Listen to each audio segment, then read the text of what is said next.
आप देख रहे हैं भयावह स्टोरी विशाल कुमार के साथ। तो चलिए बढ़ते हैं आज की एक और दिल दहला देने वाली कहानी की ओर। दोस्तों, ये घटना मेरे दादाजी के साथ घटी एक सच्ची घटना पर आधारित है। उस समय मेरे दादाजी भारत के झारखंड के बोकारो स्टील सिटी में रहते थे, जो अपने औद्योगिक महत्व के कारण एक महत्वपूर्ण शहर था। उन्होंने 20 से अधिक वर्षों तक बिजली संयंत्र में काम किया है और 7 साल पहले ही सेवानिवृत्त हुए हैं।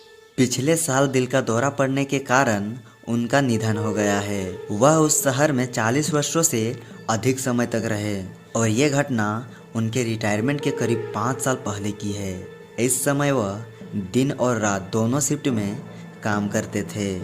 उस दिन उनकी नाइट शिफ्ट थी, यानी उसे शाम को अपने पावर प्लांट जाना था और देर रात को वापस आना था।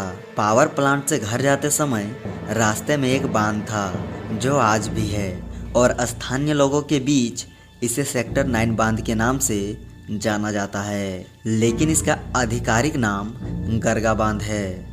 यह बांध अपनी असाधारण गतिविधियों के लिए बहुत लोकप्रिय है। इस जगह के बारे में बोकारो स्टील सिटी के हर किसी ने सुना होगा। अब घटना पर आते हैं। मेरे दादाजी जो उस दिन रात्रि पाली में थे और अपना काम कर चुके थे और जाने के लिए तैयार थे।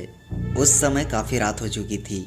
उनके सहकर्मियों ने सुझाव दिया कि उन्हें अपने पावर प्लांट में ही रुक जाना चाहिए, क्योंकि उन्हें नींद भी आ सकती है जो उनके लिए सुरक्षित नहीं होगा, क्योंकि उन्हें अपने घर तक पहुंचने के लिए 30 मिनट तक गाड़ी चलानी होगी।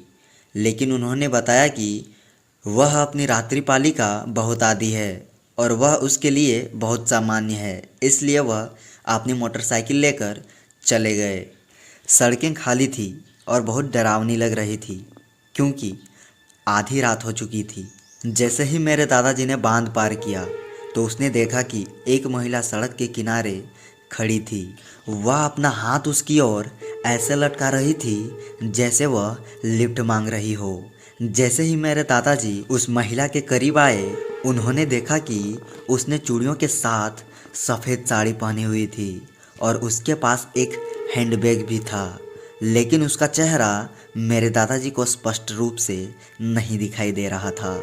उसने अपनी मोटरसाइकिल नहीं रोकी, लेकिन बहुत धीमी गति से चला रहे थे और उसका चेहरा स्पष्ट रूप से देखने के लिए बिल्कुल उसके बगल से ही गुजरे। उसके बहुत करीब आने के बावजूद भी वह उसके चेहरे पर कुछ भी नहीं देख सके।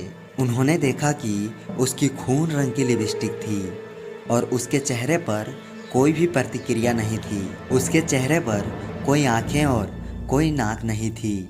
उसके चेहरे पर वास्तव में केवल उसके होठों के अलावा और कुछ भी नहीं था। अब मेरे दादाजी को समझ आ गया कि उस महिला के साथ सचमुच कुछ गड़बड़ है। उन्होंने अपनी मोटरसाइकिल दौड़ाई और बिना रुके, बिना पीछे देखे या बिना अपने पीछे के शीशे में देखे जितनी तेजी से हो सकता था वहां से निकल गए। अपनी पूरी यात्रा के दौरान वो बस उस महिला के बारे में ही सोच रहे थे। उन्हें याद आया कि कैसे उसके दोस्त को भी पिछले हफ्ते रात की पाली में नियुक्त किया गया था।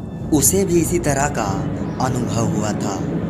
वह महिला उसके मित्र को भी दिखाई दी थी। उसके दोस्त ने उस महिला को लिफ्ट मांगते देखा था, तो उसने अपनी मोटरसाइकिल रोक दी थी। उसने उससे पूछा, मैडम आप आधी रात को यहाँ क्या कर रही हैं? कृपया बताएं कि मैं आपकी कैसे मदद कर सकता हूँ। जिस पर उसने जवाब दिया, कृपया मुझे वहाँ तक छोड़ दो। उसने प्यार से पूछा, मैडम आपको कहाँ छोड़ दूँ? जिस पर उसने फिर से जवाब दिया, कृपया मुझे वहाँ तक छोड़ दो। मेरे दादाजी का दोस्त उसके व्यवहार से पूरी तरह से आश्चर्यचकित था, लेकिन अंत में उसने सोचा कि वास्तव में बहुत रात हो चुकी है और सड़क पर कोई नहीं है, और अगर मैं इसको लिफ्ट नहीं दूंगा और ऐसी स्थिति में उसे अकेला छोड़ दूंगा तो यह उसके लिए वास्तव में असुरक्षित होगा।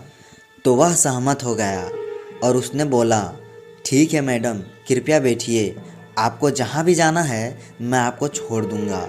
इसलिए वह उसकी मोटरसाइकिल पर बैठ गई और वे जाने लगे।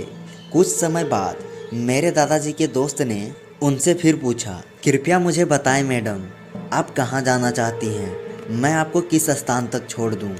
इस पर वह फिर बिना किसी भाव के बोली, कृपया मुझे वहाँ तक छोड़ दो।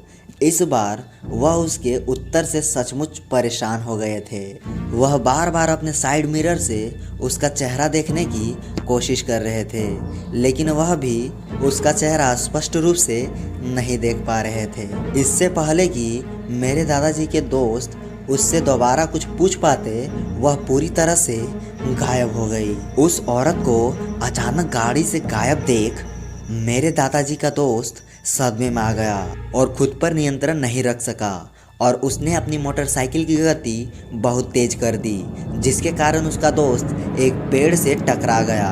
अब मेरे दादाजी ने अपने दोस्त की मुलाकात को याद करके सोचा कि वह बहुत भाग्यशाली है कि उन्होंने अपनी मोटरसाइकिल नहीं रोकी। अब वह अपने घर के बहुत करीब थे और सड़कें अभी भी खाली थी। जैसे ही वो आगे बढ़े तो उसने देखा कि एक महिला एक बड़े पत्थर पर बैठी है। मेरे दादाजी उसे देखकर आश्चर्य हुए और जब मेरे दादाजी ने उस महिला को ठीक से देखा तो उन्होंने देखा कि वह वही महिला थी, जिसे देखकर मेरे दादाजी के रूह कांपने लगे। उस औरत ने मेरे दादाजी को देखा और उसका रास्ता रोककर सड़क के बीच में खड़ी हो गई। मेरे दादाजी ने तुरंत अपनी मोटरसाइकिल वापस घुमाई और वैकल्पिक सड़क से अपने घर चले गए। आखिर मेरे दादाजी शांतिपूर्वक अपने घर पहुंच गए।